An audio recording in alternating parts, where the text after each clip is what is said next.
Now, in this segment, we're going to talk about the son of Zebedee and Salome.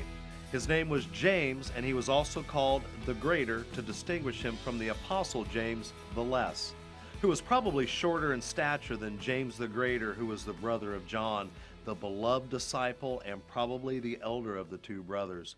Now, James was described as one of the first disciples to join Jesus. Right, and the Synoptic Gospel states that James and John were with their father by the seashore when Jesus called them to follow him. And James was also one of the only three apostles whom Jesus selected to bear witness to his transfiguration.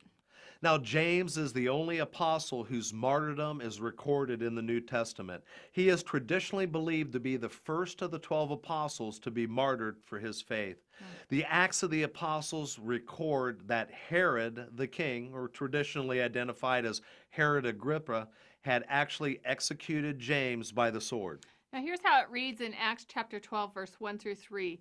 It was about this time that King Herod arrested some who belonged to the church, intending to persecute them. He had James, the brother of John, put to death with the sword. And when he saw that this met with approval among the Jews, he proceeded to seize Peter also. And this happened during the festival of unleavened bread.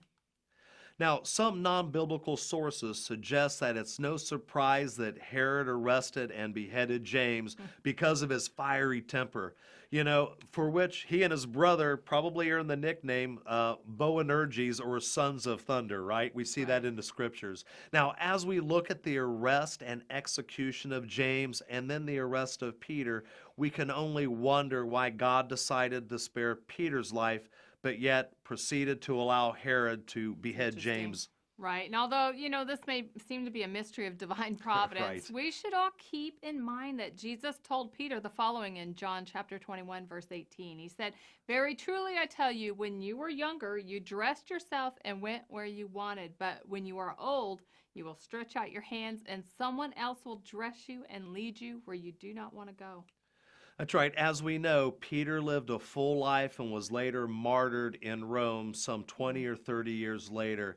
And this is indicating really that both men served their full purpose in the kingdom before they lost their lives to unbelievers, right? That's right. The church tradition about James' arrest, trial, and execution involves a Roman officer who guarded James. And it said that the Roman officer who guarded James watched amazed as James defended his faith at his trial. Later, the officer walked beside James to the place of execution.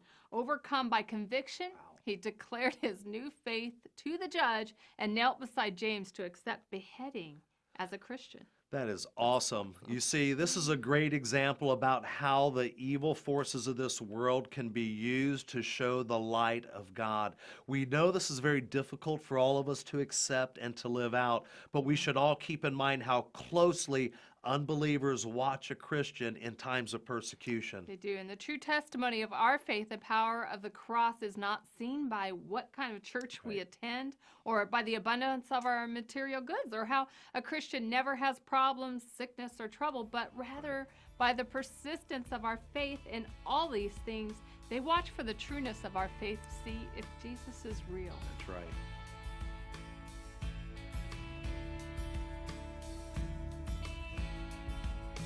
Thank you for joining Les and Tracy King for A Word on the Word.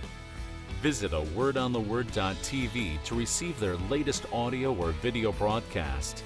A Word on the Word is sponsored by First Century Ministry